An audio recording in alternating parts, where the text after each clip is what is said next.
Coca-Cola, Fanta, Sprite, dan kebanyakan minuman berenergi biasanya dikemas dalam kaleng aluminium silinder. Bentuk kalengnya juga mirip-mirip, bener kan? Tapi kenapa bisa gitu ya? Nah, semisal nih, kamu jadi salah satu produsen minuman itu. Tentu kamu pengen bikin kaleng yang bentuknya paling efisien kan? Kaleng itu juga harus nyaman digenggam, hemat bahan, dan nggak terlalu memenuhi tempat. Sebagai trik terampuhnya, kamu perlu bikin kaleng bola karena lebih hemat bahan. Selain itu, bola nggak membentuk sudut, jadi tekanan di tiap sisinya akan sama besar. Karena nggak ada titik lemah, kaleng ini bisa menahan tekanan kuat. Kedengeran mantul kan? Tapi kaleng bola punya sejumlah kelemahan. Pertama, bentuk bola sulit diam. Kaleng seperti ini akan gampang terjatuh dan kurang praktis. Meskipun bagian bawahnya udah rata, masalah lain juga bisa muncul. Kaleng ini akan sulit dimasukin ke dalam kotak sebelum diangkut. Meskipun ditata dengan cara yang paling efisien, semua kaleng ini cuma akan mengisi 74% celah di dalam kotak. Begitupun saat ditata di dalam rak, karena cuma sebagian kecilnya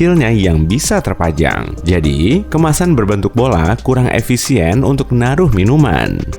Lalu, cara lainnya gimana dong? Sebaiknya pilih bentuk kotak aja, karena minuman akan lebih gampang dikemas dan dipajang. Kaleng ini akan mampu mengisi 100% celahnya saat dikemas atau dipajang. Selain itu, bagian bawahnya rata dan bisa berdiri tegak. Tapi bentuk kaleng seperti ini punya titik lemah di semua pinggirannya. Bagian ini bisa pecah oleh tekanan dari dalam atau saat terjatuh. Para insinyur kemudian nyari jalan tengahnya dengan memilih bentuk silinder. Tampilannya mirip kotak, sehingga lebih gampang dikemas. Bentuk ini juga bisa mengisi celahnya sampai 91%. Dan plusnya lagi, bentuk silinder nggak punya titik lemah karena nggak punya sudut seperti bola. Makanya, kebanyakan produsen memilih bentuk ini. Kamu mau tahu proses pembuatannya nggak nih?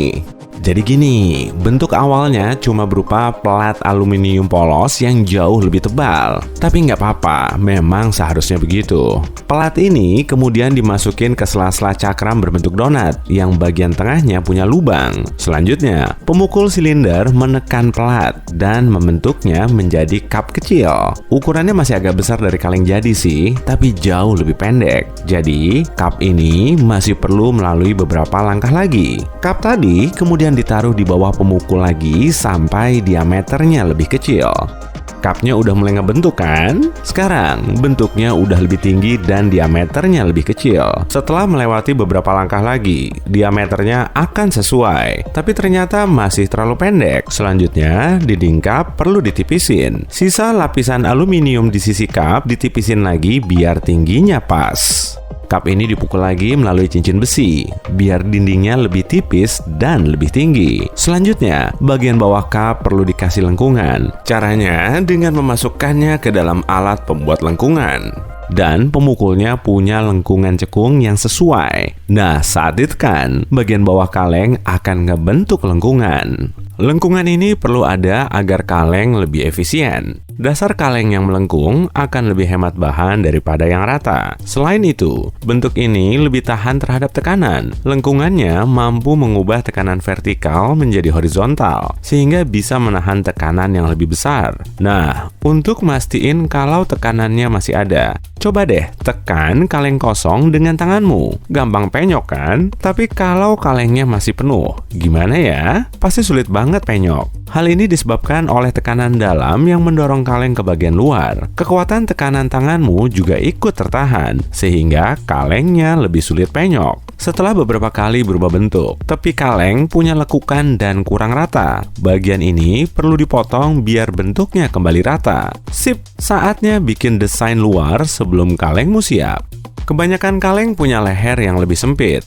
Maka kaleng ini perlu diberi cetakan dalam yang diameternya lebih kecil dari bodi kaleng. Lalu tekan cetakan kalengnya dari luar. Kaleng juga perlu ditekan beberapa kali biar seluruh sisi kaleng nggak berkerut.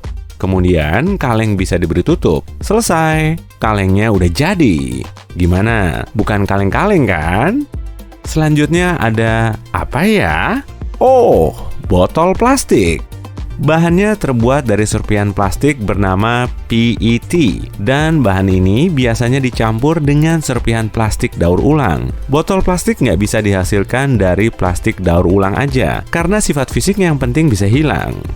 Campuran ini dimasukin ke mesin injeksi, lalu dipanasin hingga ngebentuk cairan kental. Kemudian, mesin lain mengalirkan cairan ke dalam cetakan silinder kecil yang diberi pendingin. Setelah mengeras, terbentuklah silinder plastik transparan. Selanjutnya, silinder ini dimasukin ke mesin lain yang akan memanaskannya, biar bentuknya bisa meregang. Silinder yang belum jadi ini dimasukin ke cetakan khusus hingga menjadi botol. Kemudian, udara ditiupkan pada tekanan tinggi untuk meregangkan silinder sampai bentuknya sesuai. Kalau sudah, botol plastik ini langsung didinginkan agar bentuknya nggak berubah. Bagian bawah botol plastik hampir datar dengan sedikit lekukan. Tapi kenapa begitu ya? Pasti ada alasannya dong. Jadi, bagian bawah botol selalu punya tonjolan yang membuatnya gampang jatuh. Makanya, udara dari bawah juga perlu didorong ke dalam hingga ngebentuk lekukan kecil. Lihat nih, botolnya udah jadi. Toples selai kacang dan madu juga dibuat dengan cara yang sama. Bentuk cetakannya bisa bervariasi sesuai kemauan si produsen. Dasar botol kemasan minuman ringan biasanya punya 5 tonjolan, meskipun kebanyakan botol nggak punya fitur ini. Untuk menghemat plastik, tapi minuman ringan dan air bersoda perlu penanganan khusus. Minuman ini punya tekanan internal, dan saat kamu membukanya, akan terdengar bunyi nyes. Tekanan ini bisa mengubah bentuk botol. Jadi, botol soda perlu dibuat melengkung supaya lebih tahan terhadap tekanan. Coba deh bandingin saat kamu lagi ngelipat lembaran kertas biasa dengan saat kamu ngebentuknya menjadi pipa. Bentuk pipa akan lebih tahan terhadap tekanan kan? Plastik melengkung juga begitu.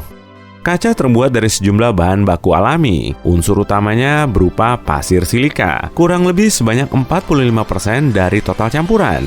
Lalu ada 15% soda abu untuk melelehkan pasir silika secara merata. Selain itu, ada sekitar 10% batu kapur untuk mengawetkan kaca. Nah, untuk membuat botol kaca, mesin pabrik mencampur semua bahan baku yang diperlukan, kemudian memanaskannya pada suhu 1500 derajat Celcius selama sehari penuh. Setelah meleleh, campuran ini akan berubah menjadi gumpalan lengket yang keluar dari mesin, kemudian dipotong-potong untuk ngebentuk botol kaca.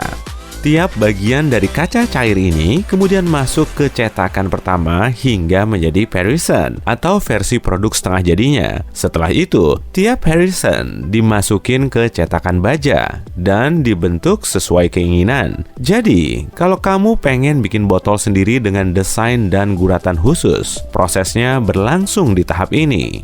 Selama Harrison dipanasin lagi, mesin mengalirkan udara terkompresi untuk mengubah kaca ke bentuk jadinya. Botolnya udah mulai jadi nih. Dalam perjalanan keluar, botol akan melewati pemanasan lagi. Karena kalau terlalu cepat dingin, botol ini akan pecah oleh gaya kejut termal. Tuh kan, suhunya terlalu cepat dingin sih. Hal yang sama juga terjadi saat kamu nuang air es ke gelas panas. Jadi, mesin ini perlu mendinginkan botol secara perlahan, dan setelah dingin, botol kacanya siap dipakai. Botol kaca bisa dibuat dalam berbagai warna, tapi biasanya berwarna putih, hijau, dan coklat. Jadi, warna botol bisa dibuat beraneka ragam dengan nambahin berbagai bahan sebelum campurannya dipanasin. Campuran tanpa bahan tambahan akan berubah menjadi botol kaca atau toples transparan. Untuk menghasilkan warna coklat, campuran tersebut perlu diberi sedikit besi, belerang, dan karbon. Nah, agar botolnya berwarna hijau, kamu perlu nambahin besi, kromium, dan tembaga. Tapi kalau kamu nambahin kobalt oksida dan tembaga, botol tersebut akan berwarna biru. Wah, menarik juga ya.